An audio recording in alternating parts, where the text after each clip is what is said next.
Hello मेरे प्यार प्यार श्रोतागणों। कैसे हैं हाल चाल? बढ़िया। चलते हैं स्टोरी की तरफ। लास्ट पार्ट में नैना और तनीषा बात कर रहे थे। यार, मेरी आवाज क्यों ऐसी आ रही है? पता है क्यों? क्योंकि इस वक्त ना मैंने अपनी फेवरेट कहानी लिखी थी, जिसने मुझे हमेशा की तरह रुला दिया। कोई वर्ड नहीं इसके लिए। आगे चलते हैं। बाय द वे, वो कहानी में साइकोपैथ डॉक्टर नहीं है। मेरी लाइफ की सबसे पहली लिखी गई कहानी थी वो। शायद इसलिए मैंने कभी रोमांटिक कहानी पे इतना ध्यान नहीं दिया, क्योंकि उसे लिखने के बाद लाइक मेरे हाथ नहीं चलते रोमांटिक स्टोरी लिखने के लिए। छोड़ो, मैं कहीं और ही गुम हो जाऊंगी अब। चलते हैं आज के पाठ की तरफ। सो लगभग इनको 3 से 4 दिन होते हैं, बीत जाते हैं। यहाँ पे पूरा रेस्क्यू का काम होता है। जिस हद तक हो सके यहाँ डॉक्टर्स की टीम ने ट्राई किया था कि वो लोगों की हेल्प कर सके, और लगभग वो सारा काम ये लोग कर चुके थे। ठीक है, जो सीरियस केस थे वो भिजवा दिए गए थे वहां के एक नजदीक हॉस्पिटल में। और इस एरिया में ना मोस्ट ऑफ में जगह खाली हो चुकी थी। क्यों? क्योंकि भूकंप आया था। सो पेड़ पौधे सब ऐसे ही पड़े थे। सो अब इनका समय था यहाँ से निकलने का। जिस बस में आए थे, वैनिटी वैन में आए थे ये लोग, वहां पे ये लोग बैठते और वहां से निकल जाते। इनका डेस्टिनेशन बहुत दूर था, जंगल का रास्ता। बस चल रही है, वैन चल रही है, अच्छे से चल रहा है, माहौल सही था। नैना बैठी थी, हमेशा की तरह उसके बगल में तनीषा बैठी थी, और पहाड़ों का रास्ता धीरे धीरे चल रहा था। रेस्क्यू ऑपरेशन बहुत अच्छे से हो चुका था, और ये लोग सब अब वापस लौट रहे थे। और तभी एक छोटा सा पहाड़ी जैसा इलाका था। ठीक है, तभी उसमें से एक डॉक्टर बोलता है, हे गाइस, वो देखो, तुम्हें पता है वो जगह? सो एक नर्स बोलती, सर कौन सी जगह है वो डॉक्टर बोलता है, अरे तुमने उसके बारे में नहीं सुना? अरे वो शिव जी का मंदिर है, जो पत्थरों से बना है। बहुत छोटा सा ही मंदिर है, ज्यादा बड़ा नहीं है। पर तुम्हें पता है, ऐसा माना जाता है कि अगर हम कोई मन्नत वहां जाके माने तो वो जरूर पूरी होती है। वो नर्स बोलती, सच में ऐसा होता है क्या? डॉक्टर बोला, हाँ तो मैंने बहुत पहले ये कहानी सुनी थी, और मुझे पता था कि ये वाला मंदिर इसी जगह कोई रास्ते में आता है, पर मुझे एग्जैक्ट पता नहीं था। पर जब मैंने अभी देखा तो मुझे याद आया। नैना की भी नजरें उस मंदिर पे जाती है, जो कि दिख नहीं रहा था, ऑफकोर्स पहाड़ी के एकदम ऊपर था। एक ढलान भरा रास्ता था, ट्रैकिंग जैसा रास्ता था, अच्छा खासा फिर भी। सो वो डॉक्टर बोलता है, यार पर एक दिक्कत है, तुम्हें पता है, लोग कहते हैं ना कि मतलब वहां पे इंसान ज्यादा, बहुत कम लोग हैं जो चढ़ पाए, बिकॉज वहां का रास्ता वैसा खराब, और कभी भी मौसम तुम्हें पता है बदल जाता है, कुछ भी हो जाता है, और बहुत से एक्सीडेंट भी हुए हैं। सो बहुत कम लोग होते हैं जो वहां पे जाते हैं। तभी दूसरा डॉक्टर बोलता है, बट यार ये तो इंटरेस्टिंग लग रहा है, चले क्या? तभी वो डॉक्टर बोलता है, नहीं भाई, वहां जाने लायक नहीं है भाई। भले कुछ भी हो, मन्नत पूरी होती हो, बट वो रास्ता बहुत खराब है। तभी तनीषा बोलती है, वैसे इंटरेस्टिंग तो लग रहा है, वैसे जा सकते हैं। सो इन लोग की ऐसे बातें होती है, थोड़ा वाद विवाद होता है, और ये लोग सब मिलके डिसाइड करते हैं कि अब तो ये लोग बेस जा ही रहे हैं, ठीक है, हॉस्पिटल लौट ही रहे हैं, तो ऐसा क्यों नहीं करते, ये वहां तक जाते हैं, अगर पहुंच पाए तो ठीक है, नहीं तो ये लोग वापस लौट जाएंगे। और यही होता है। नैना की भी आंखों में इच्छा थी। हाँ, वो शिव जी को बहुत मानती थी। सो उसका ना जाना वो तो हो ही नहीं सकता, वो भी तैयार थी। बस वैन सब रुकती है। अब यहाँ पे डॉक्टर्स लोग क्या करते हैं, वैसे भी रेस्क्यू के लिए आए थे, सो इनके पास जो बेसिक ट्रैकिंग का या फिर रेस्क्यू का सामान था वो तो ऑलरेडी था। तो ये लोग क्या करते हैं, चढ़ना शुरू करते हैं। सब कैजुअल्स में थे।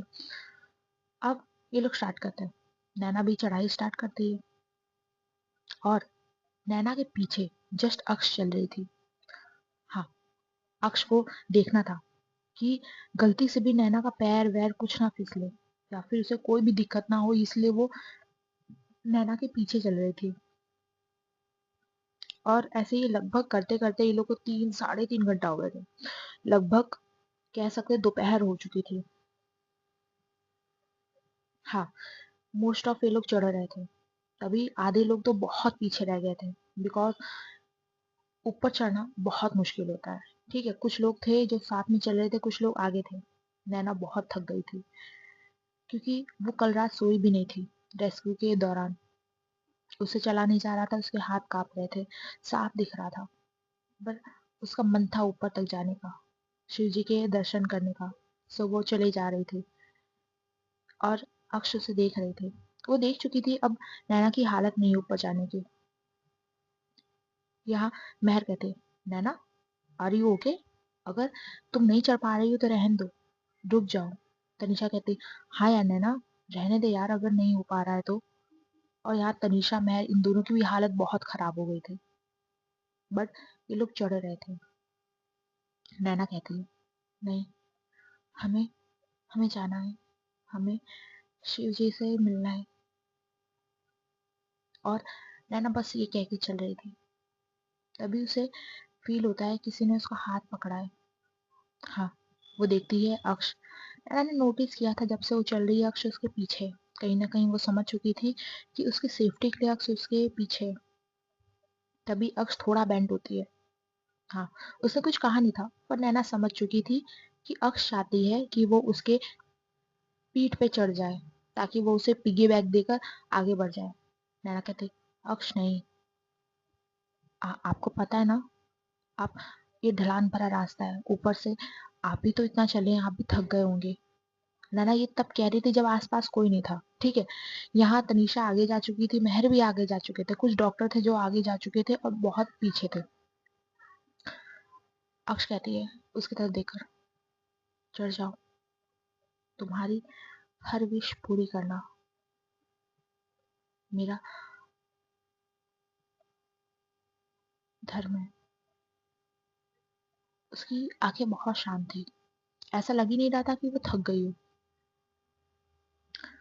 और नैना उसकी तरफ देखती, वो आंखों की उसकी शांति जो नैना को हमेशा खोने पर मजबूर कर देती थी। हाँ, नैना शायद अभी ये नहीं सोचती कि कौन उसे देख रहा है, कौन उसे जान रहा है। वो चढ़ जाती है और यहाँ अक्ष उसे प्रॉपर उठाती है अपने पिगी बैग पे, लाइक पीछे पीठ पर उठा लेती है और चढ़ती है। तभी सबका ध्यान जाता है। ज्यादातर लोग इन्हीं को देख रहे थे। जो पीछे से साफ देख रहा था, लाइक डॉक्टर नर्स, उसमें से एक नर्स कहती, ओ भाई वो देख। तभी सब इनकी तरफ देखते हैं। वो नर्स धीरे से कहती, वो उसे उठा लेगी। दूसरी नर्स कहती, लगता तो नहीं है यार, क्योंकि हम सब उतना चढ़ के आए हैं, वो भी तो, अक्ष भी तो चढ़ के आई होगी।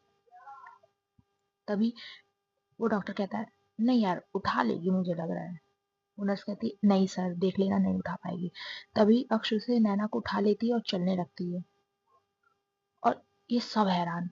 वो नर्स कहती, "अ, अबे भाई वो तो उठा ली उसे, वो तो जा रहे हैं वो लोग। पर एक सेकंड, नर्स अक्ष डॉक्टर नैना को क्यों उठा रहे हैं? कुछ तो खिचड़ी में गड़बड़ है। एंड वो नर्स उसे मार के कहती है, यार वो उनकी हेल्प ही तो कर रहे हैं और क्या। और वो डॉक्टर कहता है, सिर्फ हेल्प? मुझे तो ऐसा नहीं लग रहा। तुम लोग ने नोटिस नहीं किया क्या, जब अक्ष नैना को देखती है तो कुछ अलग होता है? तुम लोग ने अभी तक नहीं देखा क्या? तभी वो नर्स कहती, हाँ सर मैं भी तो वही कहने वाली थी। आपने नोटिस है जब ये दोनों एक दूसरे को देखते हैं ना, तो जैसे लगता है आसपास कुछ है ही नहीं, और उनकी नजरें ऐसे बताती हैं कि ये लोग एक दूसरे को अच्छी तरीके से जानते हैं। तभी पीछे से एक डॉक्टर इन लोग को मारते हुए कहता है, अरे तुम लोग चलो यार, बातें कम करो, यहाँ मैं थक गया हूँ, अब मुझसे चला नहीं जा रहा। और नैना यहाँ अक्ष की बाहों में, नैना के हाथ अनजाने में अक्ष के कंधों के आसपास मजबूत हो गए। उसे उसकी धड़कन महसूस हो रही थी, गहरी, बहुत गहरी। बट ऐसे था कि वो बस नैना को ले जाना चाहती थी, भले अक्ष थक चुकी है, कुछ भी हो चुका है, फिर भी। और यहाँ नैना ये सब फील कर पा रही थी, और दूसरी तरफ उसके दिमाग में, मन में सिर्फ मंदिर के बारे में चल रहा था। नैना बहुत मानती थी शिव जी को। और यहाँ ये लोग पहुंचते हैं ऊपर फाइनली। यहाँ महर, खुराना और तनीषा कोई नहीं पहुंच पाया था, बिकॉज कैसे चल पाते वो, इतना थकान भरा रास्ता था। सिर्फ नैना, अक्ष और 2-3 डॉक्टर्स या नर्स और थे जो थे यहाँ पर। ये लोग पहुंच चुके थे। यहाँ पे मंदिर पहुंचते ही अक्ष ने धीरे से नैना को हटाया, लाइक उतारा। और यहाँ नैना देखती है, हाँ, एक छोटे से पत्थर से वो मंदिर बना था, जो बहुत प्यारा था। ज्यादा लोग थे भी नहीं वहां पे, कोई था ही नहीं मोस्ट ऑफ। तो नैना वहां जाती है। उसने सलवार सूट पहना था, सो वो दुपट्टा अपने सर पे रखती है, आंखें जोड़ लेती है, सर झुका लेती है शिव जी के सामने। अक्ष उसको देख रही थी। अक्ष ने हाथ नहीं जोड़े थे। और यहाँ पे मौसम ऑफकोर्स ठंडा हो चुका था। नैना कुछ तो था जो अपने शिव जी से मांग रही थी, बातें कर रही थी। ये होता है। फिर यहाँ से ये लोग उतरते हैं, नीचे जाते हैं बस की तरफ अपनी। ऑलमोस्ट अब एकदम शाम हो चुकी थी, रात की एकदम गहराई अच्छी खासी हो गई थी, मौसम भी थोड़ा खराब हो रहा था और एकदम ठंडा हो चुका था। पहाड़ है भाई, रात में बहुत ठंड पड़ती है। तभी यहाँ ड्राइवर और ये सब बोलते हैं कि रात में सफर करना सही नहीं है। डॉक्टर्स को यहाँ पे खुराना बात करते हैं और वो सबको बताते हैं कि रात में सफर करना सही नहीं है। ऊपर से इस इलाके में अभी भूकंप आया है, सो इनके लिए सेफ नहीं होगा। तो ये लोग सब मिलकर डिसाइड करते हैं कि अगर रास्ते में अब कोई होटल आया तो आज की रात ये सब वहां रुक जाएंगे। और वहीं आगे जाके कुछ समय बाद इनको एक होटल मिल जाता है, जो लकड़ी, बहुत पुराना जर्जर होटल नहीं होता है, बहुत पुराना होता है बट अच्छा खासा होता है, ठीक है। वो होटल था। और मोस्ट ऑफ यहाँ के जो होटल थे वो सब बंद हो ही चुके थे, बिकॉज भूकंप आया था और लोग को ट्रैवल या फिर ट्रैवलर्स कोई था ही नहीं। सो मोस्ट ऑफ होटल्स बंद थे। बट कह सकते हैं ना, एक होटल खुला ही था, बिकॉज वो जो अंकल थे ना वो वहीं रहते थे और वो गए नहीं थे, और वो होटल उन्हीं का था। सो ये लोग इंटर करते हैं। एक बेड था, होटल रूम बहुत कम थे और ये लोग बहुत ज्यादा थे। सो ये लोग क्या डिसाइड करते हैं कि एक रूम में 2 लोग रुकेंगे।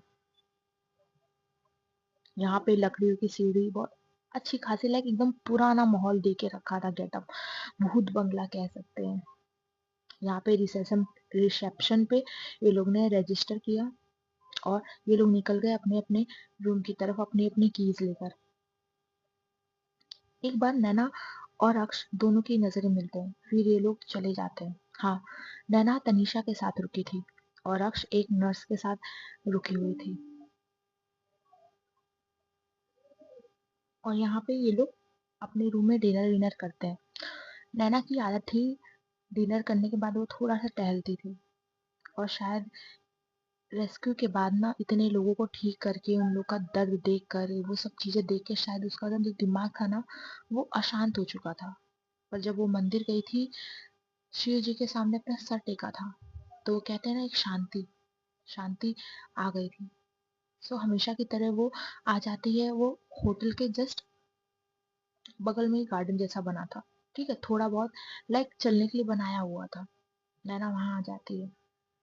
नैना ने लेकर रखी थी एक शॉल, और एक उसने सलवार सूट पहना था। नैना बहुत अच्छी लग रही थी। कह सकते हैं नैना उस जनरेशन से नहीं थी जिसमें लोग जींस टॉप पहनते हैं, जेंजी बनते हैं।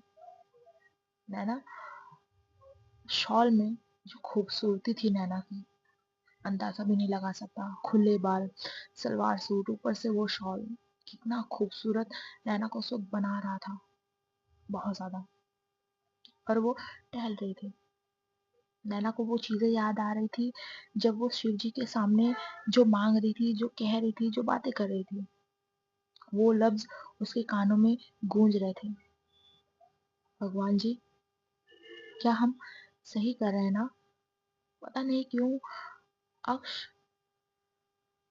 धीरे धीरे हमारी आदत से बन गए हैं। अब जब अक्ष हमारे सामने नहीं भी होते हैं तो कहीं ना कहीं हम उनके बारे में सोचते हैं, अगर इस सब में उनका हाथ नहीं हुआ तो शायद हम खुद को उनसे मोहब्बत करने के लिए रोक ना पाए, और अगर वो वही निकले तो हमारा दिल कभी उनका नहीं हो पाएगा। ये लफ्ज थे जो नैना ने शिव जी के सामने कहे थे। नैना के लिए प्यार बहुत, कहते हैं ना, बहुत अच्छी चीज थी। ठीक है, लफ्ज नहीं है मुझे अभी कहने के लिए, पर गलत नैना की नजरों में हमेशा गलत है। अगर गलत और मोहब्बत में से एक को चुनने को कहा जाए तो नैना गलत को गलत ठहराना मंजूर करेगी, इंसाफ चुनेगी वो मोहब्बत और इंसाफ के बीच में। हल्की सी ठंडी बढ़ गई थी, जंगल के पास वाला इलाका था सो ठंडी अच्छी खासी थी। और यहाँ पे तभी वहां से एक आदमी जो लगेज लेकर आ रहा था, उसके हाथों में कॉफी थी। ठीक है, कह सकते हैं वो जा रहा हो शायद यहाँ से, और वो अच्छा खासा लाइक सूट वूट उसने पहना था और हैंडसम भी लग रहा था। तभी उसकी नजर जाती है नैना पे, पता नहीं जानबूझ के या कि यूं ही उसकी टक्कर हो जाती है नैना से। जो कॉफी थी वो नैना के हाथ पे गिर जाती है, हमेशा की तरह। उसकी शॉल भी गंदी हो चुकी थी पूरी, क्योंकि कॉफी पूरे शॉल में गिर चुका था। उसके कपड़े बच गए थे, क्योंकि शॉल था तो कपड़े गंदे नहीं होते, पर उसके हाथ पूरे थोड़े से जल जाते हैं। और वो आदमी कहता है, O M G, oh I am sorry, आप ठीक हो ना? और वो तुरंत नैना का हाथ पकड़ लेता है और नैना झटके से हाथ हटा लेती है और कहती इट्स ओके, आप जा सकते हैं। पर उस आदमी ने बिना पूछे नैना का हाथ वापस पकड़ लिया और वो कहता है बर्न हो गया है, रुकिए रुकिए, हमें देखने दीजिए। एंड वो अपनी जेब से एक हैंकी निकालता है, ठीक है, और वो नैना का हाथ साफ कर रहा था। और ये सब इतने झटके से हुआ कि नैना शायद समझ नहीं पाती, तो वो कोई रिएक्ट नहीं कर पाती। नैना उसके बाद थोड़ा सा शक पकाती है, ठीक है, बट वो आदमी साफ कर रहा था।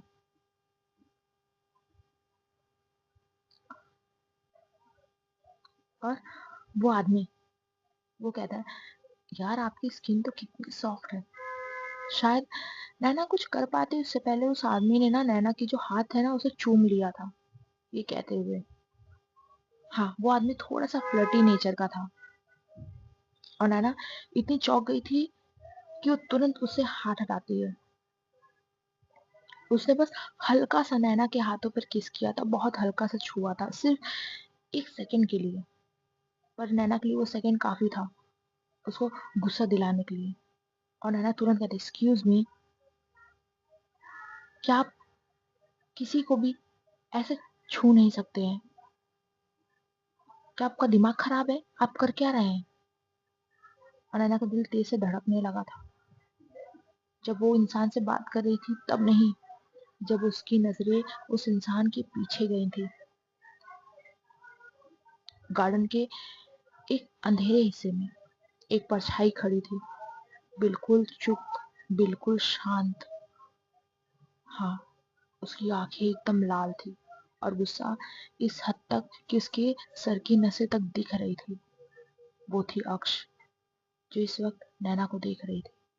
नैना की नजरें जब अक्ष पे गई, उसका चेहरा एकदम डार्क था और नैना समझ चुकी थी कि अक्ष ने ये सब देख लिया है। उसकी आंखों में कोई गुस्सा नहीं था, कोई जलन नहीं, ना सवाल, बस एक गहराई, अंधेरा, अंधेरी शांति। गुस्सा इतना था जो सिर्फ आंखों के अंदर तक था, सिर्फ लाल आंखें। उसके अंदर ही अंदर कुछ बहुत तेज चल रहा था।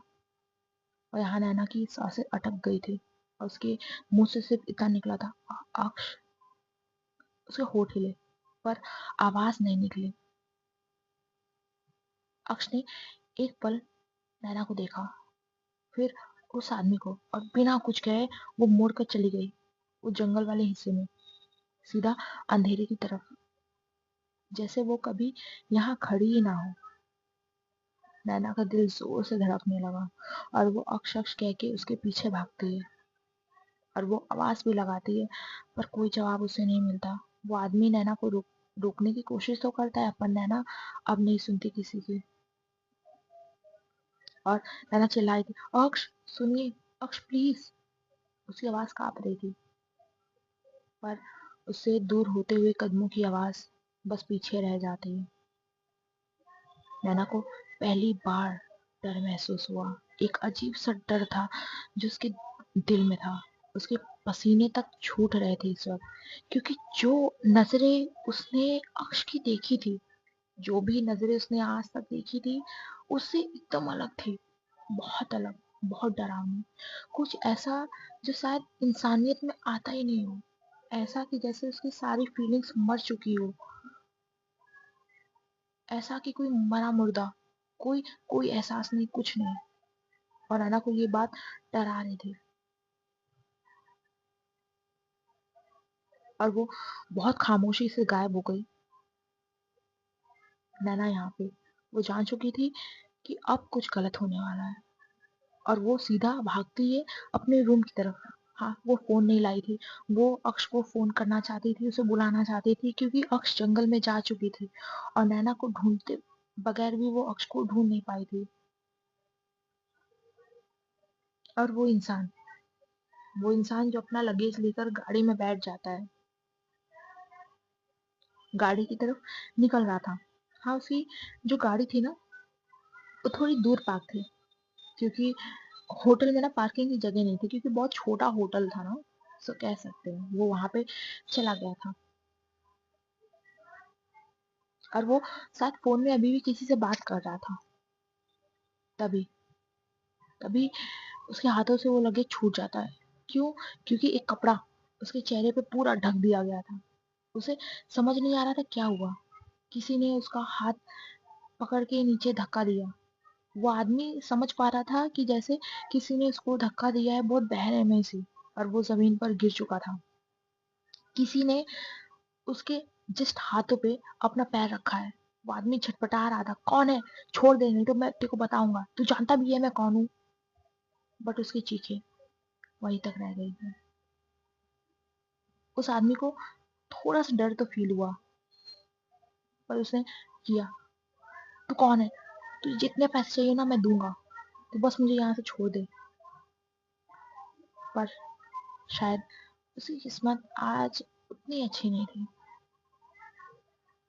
और यहाँ तभी उसको बहुत तेज अपने हाथों पे दर्द होता है।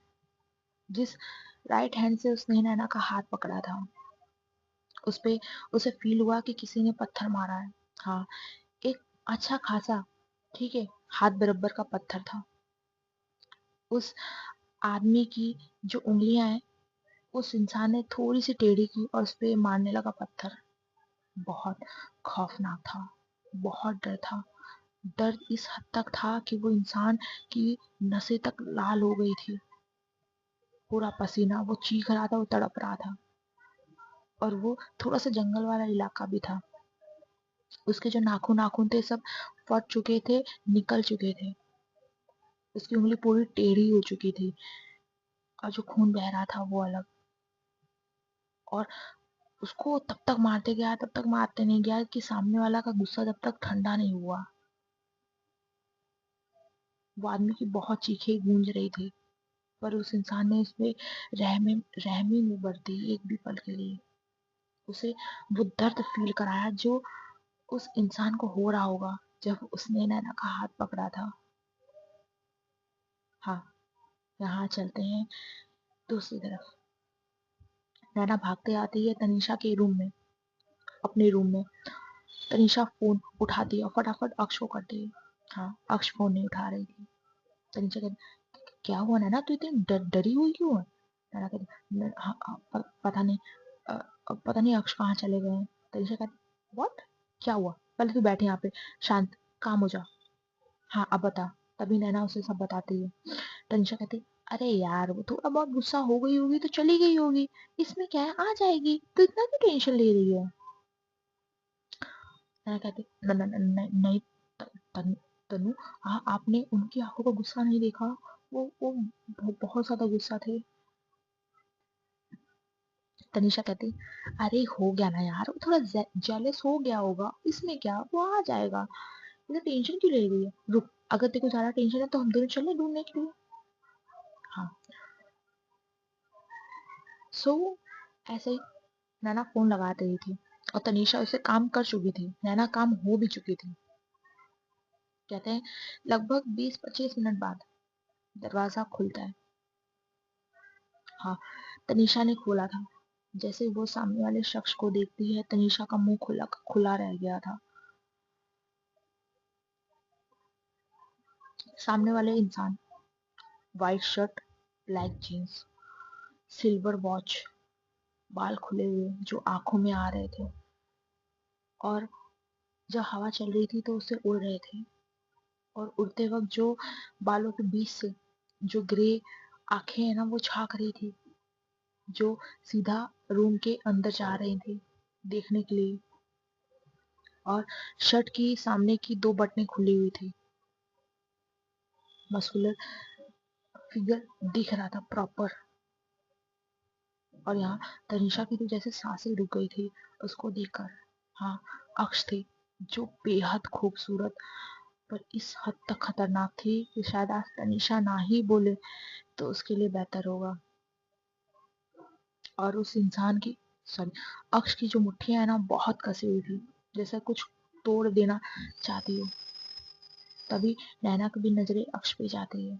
वो 2 कदम आगे बढ़ाती है और अक्ष कहती है, मुझे बात करनी है। बहुत गुस्सा था पर उसकी आवाज शांत थी। नैना कहती, अक्ष वो हम बताने वाले थे, सुनिए ना आप।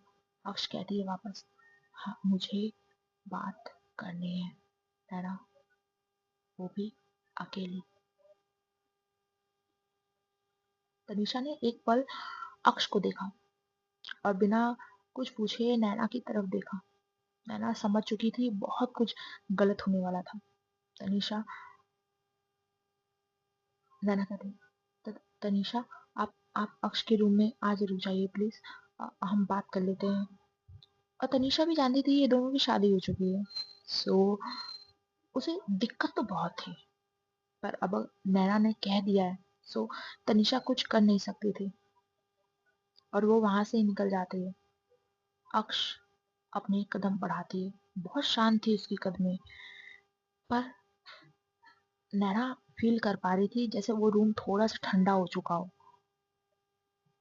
वो जो होते हैं ना ठंडी वाले पसीने छूटना, बस नैना को वैसे हो रहा था।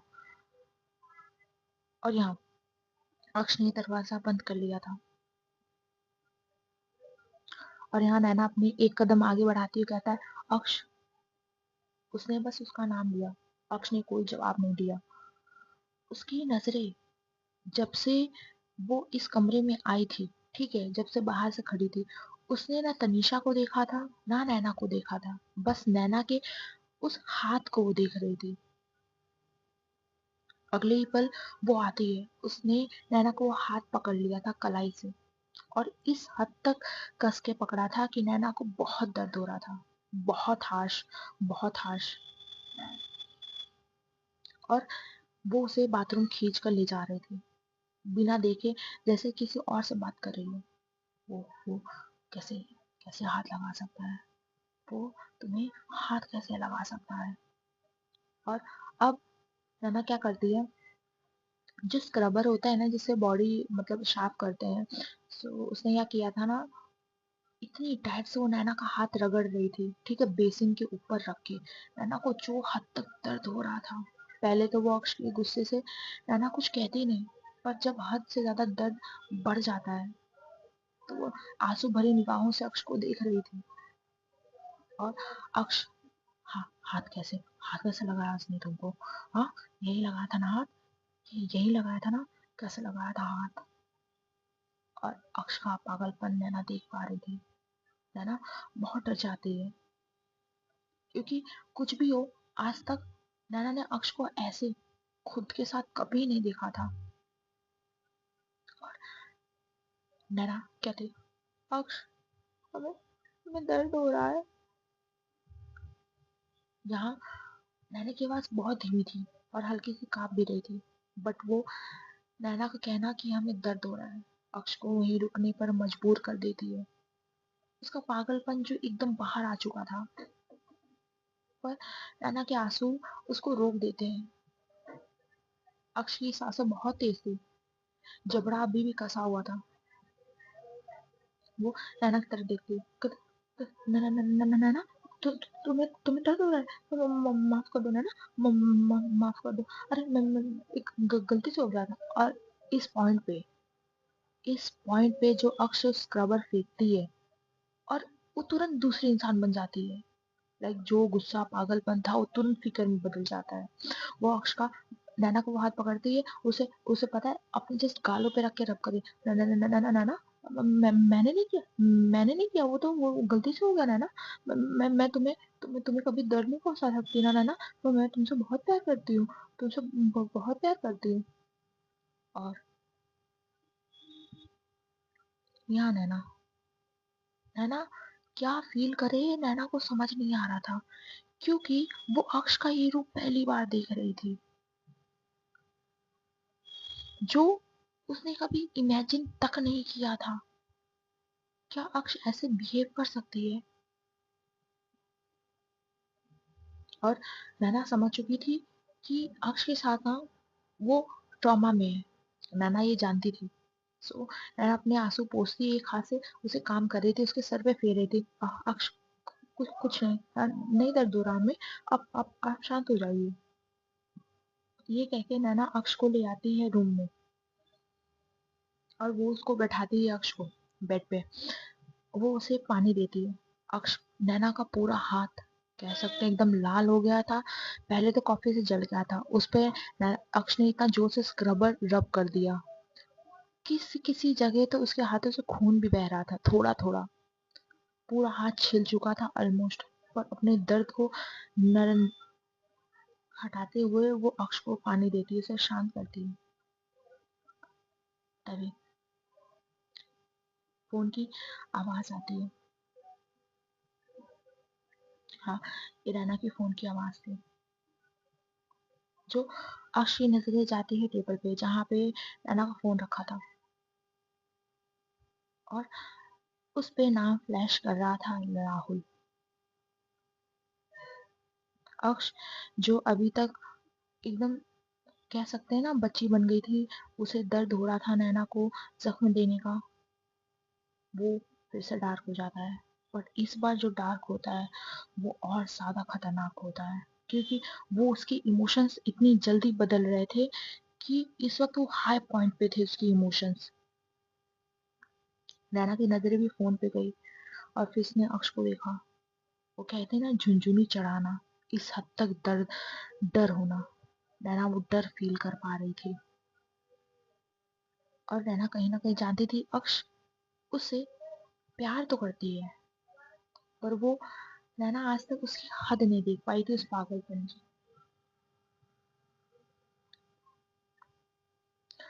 और यहाँ नैना ने जब फोन देखा और अक्ष को देखा, वो फोन उठाते हैं, पर तभी अक्ष अपनी लाल भरी निगाहों से नैना को देखती है। वो नजरें वो नजरें ऐसी थी कि नैना की रूह तक कांप उठी थी उस वक्त। जो प्यार, जो जुनून उसकी आंखों में था, वो आज पागलपन में बदल आया था। नैना के हाथों से तुरंत वो फोन गिर जाता है, क्योंकि नजरें अक्ष की बहुत खतरनाक थी। और अक्ष खड़ी होती है। नैना का जो बाल था जो खुले थे वो पीछे से पकड़ती और अपने करीब करती और कहती, तुम्हारा एक कतरा भी, नैना, अक्ष अग्रवाल, तुम्हारा एक कतरा भी किसी और का नहीं हो सकता। यहाँ नैना अक्ष के बहुत करीब थी, इनका चेहरा एक दूसरे के सामने था। अक्ष की वो गर्म सांसें, उसका जुनून, उसका पागलपन, आज सब नैना के सामने आ चुका था। जो प्यार, जो मोहब्बत जो भी नैना सोचती थी वो सब तो जा चुका था भाई। नैना इस वक्त अक्ष अपने रियल, कह सकते हैं, अवतार में था। हाँ, आज उसने छुपाया नहीं था खुद को।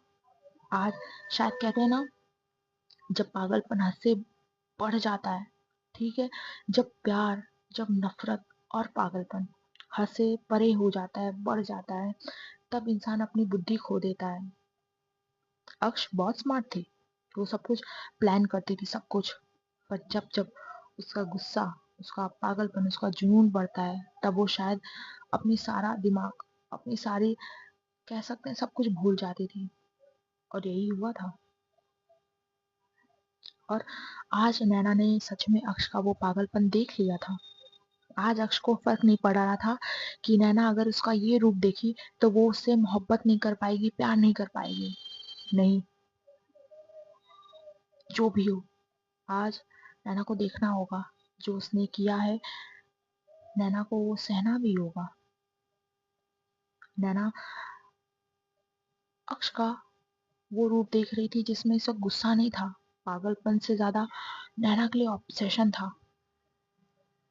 नैना एज एन डॉक्टर, नैना समझ जाती है। कहीं ना कहीं उसे थोड़ा सा हिंट तो मिल रहा था, जैसे उसका बिहेव था, जैसे सब कुछ। बट जब आज वो अक्ष की आंखें वो सब पागलपन देख रही थी, नैना समझ चुकी थी ये प्यार नहीं है। क्योंकि प्यार कभी अपनी प्यार को ना दुख, दर्द कभी नहीं दे सकता। जो कहते हैं ना, रियल मोहब्बत, जो अपने मोहब्बत को भी छोड़ देती है सिर्फ उसकी एक मुस्कान के लिए। बट जो अक्ष का था, वो नहीं था। जो नैना आज तक सोचते आई थी कि अक्ष उससे बहुत प्यार करती है, वो आज भरम नैना का टूट चुका था। और नैना ये तक समझ चुकी थी, ये जो ऑब्सेशन है ये बहुत खतरनाक है। ये ऑब्सेशन उसे कभी दूर नहीं जाने देगी खुद से। और नैना समझ चुकी थी कि अक्ष को शांत करना बहुत जरूरी है इस पॉइंट पे। नहीं तो क्या होगा, ये नैना भी सोचना तक नहीं जानती थी, चाहती थी। और मैं कहती, अक्ष, हम हमारी तरफ देखिए, अक्ष, सुनिए, देखिए, वो हमें नहीं पता, वो हमें नहीं पता उन्होंने, राहुल ने हमें क्यों क्यों कॉल किया। और यहाँ अक्ष की पकड़, जैसे ही नैना के लबों से वो राहुल वर्ड निकलता है, वो और उसके बालों पे पीछे से कस जाते हैं। नैना ने अपना दूसरा हाथ रखा अक्ष के सीने पे, उसे शांत करवाना चाहती थी, पर उसके बाल खींचने पे उसकी आंखें बंद हो जाती हैं दर्द से, आंसू बह रहे थे उसकी आंखों से। और यहाँ पे नैना का हाथ वो ऊपर था जिसमें उस आदमी ने छुआ था। अक्ष उस हाथ को अपने जिस सर पे टच करती है, जैसे वो फील कर रही हो कि उस इंसान ने कैसे उसकी नैना को छुआ था। बहुत गुस्सा था, बहुत नफरत थी, पर वो राहुल वर्ड, वो और गुस्सा अक्ष का बढ़ा रहा था। इस वक्त अक्ष की जो आवाज है वो एकदम गहरी हो गई थी, एकदम टूटी हुई। और अक्ष ने कहा, इस वक्त, इस मोमेंट ऑफ टाइम पे अक्ष और नैना की दोनों की नजर एक साथ मिलती है। और अक्ष कहती है, तुम्हें मेरा होना होगा। जिस पल तुम मेरी हो जाओगी, तुम्हें मुझसे कोई दूर नहीं कर पाएगा नैना। नैना, मैं जानती हूँ, तुम भी मुझसे प्यार करती हो ना। हाँ, अब मैं भी तुमसे बहुत प्यार करती हूँ। हाँ, हम आज एक हो जाते हैं, ठीक है, फिर कोई कोई तुम्हें मुझसे अलग नहीं कर पाएगा। और नैना देख रही थी, वो इंसान गुस्सा था, फिर से वापस वो नॉर्मल होके वो नैना को ऐसे मना रहा है। और नैना जानती थी कि अक्ष इस वक्त दोनों कैरेक्टर में एक साथ है। नैना का एक शब्द और नैना के लिए बहुत खतरनाक होगा। नैना ट्राई कर रही थी उससे छूटने का, पर नैना छूट नहीं पा रही थी। और यहाँ अक्ष, जो दुपट्टा नैना का था, वो क्या करती है, उससे नैना के दोनों हाथ, ठीक है, दोनों हाथ प्रॉपर बांध देती है और बेड पे धक्का दे देती है। और यहाँ नैना गिर जाती है। नैना को डर लग रहा था अब अक्ष से, बहुत ज्यादा। उसकी आंखों में साफ डर दिख रहा था। और अक्ष बेड पे एक, कहते हैं ना, अपनी जो शर्ट थी वो बटन खोलती खोलती नहीं, वो फाड़ देती है पूरा और फेंक देती है। अब अक्ष अपने ब्लैक स्पोर्ट्स ब्रा में थी और वो उस बेड पे अपने ही घुटने रख के नैना की तरफ झुकती है और अक्ष कहती है, तुम अगर तुम मेरी हो गई ना तो तुम्हें मुझसे कोई अलग नहीं कर पाएगा, है ना? और है ना, कहती, अक्ष, अक्ष आप बहुत गलत कर रहे हैं। अक्ष, आप सुन रहे हैं? अक्ष, हम नैना, देखिए, ये अगर आपने किया तो हम हम खुद को खत्म कर लेंगे अक्ष, याद रखना। और अक्ष उसी तरफ देखती है और कहती, ना ना ना ना, तो नहीं, कुछ नहीं होगा। मुझे पता है, अगर हम एक हो जाते हैं तो हमें दोनों को कोई अलग नहीं कर पाएगा। तो तुम्हें नहीं पता, तुम्हें नहीं पता, मुझे पता है। और यहाँ नाना की आंखों से बहुत आंसू निकल रहे थे। और अक्ष कहती है, मुझे पता है, तुम भी मुझसे प्यार करती हो, बस तुम बोलती नहीं हो ना। कोई बात नहीं है ना। आज हम दोनों एक हो जाएंगे, ठीक है? और अब चलते हैं दूसरी तरफ, देहरादून। माहौल ठंडा वहां पे भी था। एक कमरा जिसमें एक झूला टाइप का था। बैल्कनी में एक लड़की बैठी थी जो इस वक्त एक साड़ी में थी। बहुत खूबसूरत, बहुत खूबसूरत। ऐसा कि जैसे नेचर ने खुद उसकी सुंदरता को तराशा हो।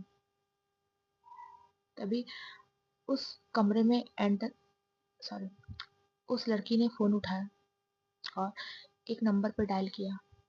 हाँ, हमेशा की तरह वो नंबर बंद था। तभी एक आदमी, जिनकी उम्र हो चुकी थी, वो अंदर एंटर करते हैं। उस लड़की को अंदाजा नहीं होता कि कौन अंदर आया कौन नहीं। अभी भी वो वही चीज सुन रही थी, this number is switched off. हर बार वही आवाज, हर बार वही खामोशी। और वो आदमी कहता है, साक्षी, क्यों क्यों नहीं तुम ये सब बंद करती हो? तभी साक्षी पीछे मुड़ती है। हाँ, ये साक्षी थी। वो अपने पापा की तरफ देखती है और आंखें मोड़ लेती है फोन की तरफ। उसके पापा कहते हैं, ये कैसा प्यार है साक्षी, कि तुम 8 सालों से उसे बिना पता लगाए तुम उसे कॉल कर रही हो? तुम्हारा प्यार क्या इस हद तक बढ़ चुका है कि तुम अपने पूरे परिवार को छोड़ के बस उस इंसान के पीछे लग पड़ी हो? साक्षी कुछ नहीं कहती, वो उस फोन को देखती थी। और साक्षी के पिता कहते हैं, तुम ये जानती हो, जिसे तुम चाहती हो वो तुम्हारा कभी नहीं हो सकता। फिर भी तुम्हारी ये मोहब्बत क्यों नहीं खत्म होती? और साक्षी कहती है आवाज से, उसकी आवाज शांत थी, जैसे कि टूटी हुई हो, और कहती है, क्योंकि कुछ मोहब्बत मिलने के लिए नहीं होती पापा, सिर्फ महसूस करने के लिए होती है। उसके पापा थक चुके थे अपनी बेटी को इस हद तक टूटते हुए, बिखरते हुए देखकर। और उसके पापा कहते हैं, बेटा, जब तुम्हें पता है वो तुमसे प्यार नहीं करती तो तुम कब तक उसका इंतजार करोगी? जिस इंतजार की कोई मंजिल ही ना हो, वो इंतजार भी बहुत लंबा लगता है। साक्षी के चेहरे पे एक मुस्कान आ जाती है और साथ में आंसू भी। ये प्यार इस हद तक था कि वो दर्द और खुशी दोनों एक साथ फील करती थी। साक्षी ने उसी आवाज में कहा, पापा। उसकी आवाज टूटी हुई थी। क्या प्यार हमेशा मिलना जरूरी थोड़ी होता है? हाँ, क्या प्यार में दो जिस्मों का करीब आना जरूरी थोड़ी होता है? प्यार में तो पापा दो दो दिल का करीब आना जरूर होता है ना। मैं बस उसका बोझ हल्का करना चाहती हूँ, चाहे दूर से ही सही। उसके पापा ने साक्षी के पापा ने देखा था उसकी बेटी का प्यार, जो शायद आज तक कम नहीं हुआ था। 8 सालों से उसके पापा ने कितना कोशिश किया था किसी और को उसकी जिंदगी में लाने की, सब कुछ किया था, पर आज तक उसकी बेटी उनकी बेटी शायद इजाजत ही नहीं दे पा रही थी किसी को अपने जिंदगी में आने से। शायद इसलिए क्योंकि उन्होंने पहली बार देखा कि कोई इंसान अपनी जिंदगी का हर पल सिर्फ इंतजार में कैसे दे सकता है। और साक्षी के पापा कहते हैं, बेटा शायद आज तक मैंने भी कभी इतना प्यार तुम्हारी मम्मी से नहीं किया। साक्षी मुस्कुरा देती है, वो फोन उठाती है, फिर से नंबर डायल करती है, और उस खामोशी, सिर्फ उस रूम में खामोशी थी। अक्ष जिंदा थी कहीं ना कहीं, और शायद साक्षी के लिए इतना काफी था। हाँ, इस मोमेंट ऑफ टाइम पे मैं तुमको एक शायरी सुनाऊंगी, ठीक है, जो शायद मैंने लिखी है, जो मुझे हमेशा रुलाती है, उस स्टोरी की, जो शायद मेरे दिल के बहुत करीब है, मेरे फेवरेट कैरेक्टर की भी। सुनना ध्यान से। सो ये मेरी कहानी थी, ठीक है, कहानी है मतलब, और मेरी जिंदगी की पहली कहानी, जिसे मैंने पहले बेहिसाब नाम दिया था, ठीक है, अब उसका नाम बदल के वजूदे दास्तान रखा है। तुम लोग ये सुनोगे, जो शायद कभी भूल नहीं पाओगे जीवन में।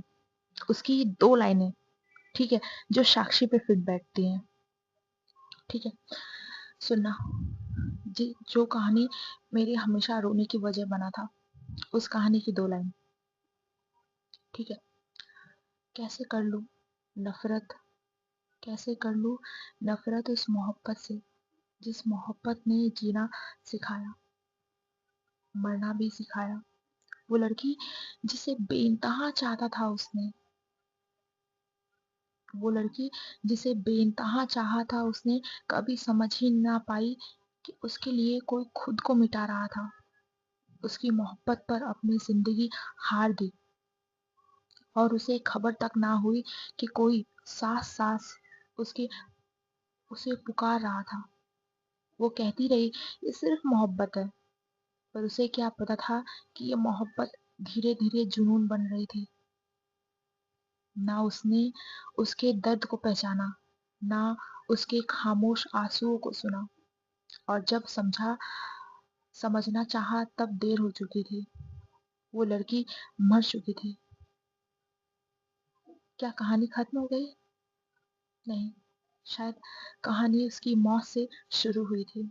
हाँ, पर सवाल ये नहीं कि कौन कातिल था, सवाल ये है उसे मारा किसने? किसी दुश्मन ने? नहीं। किसी गैर ने? नहीं। उसे मारा उसी मोहब्बत ने, जिसे वो बेइंतहा मोहब्बत करती थी। और वो लड़का, और वो आज भी जिंदा है, पर हर रोज उसी मोहब्बत के कत्ल का बोझ उठाते हुए।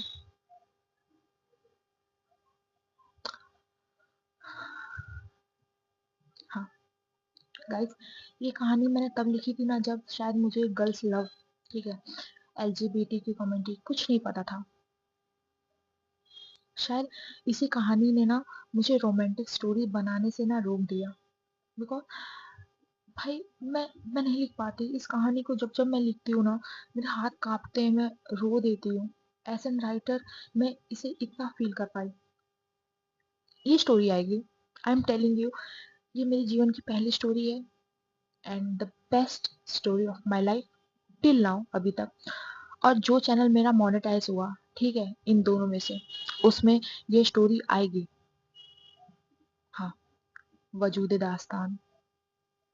तुम्हें रुला ना दिया ना, तो तुम भी याद रखोगे। तुमने कभी कभी ऐसी मोहब्बत देखी नहीं होगी, सुनी तक नहीं होगी।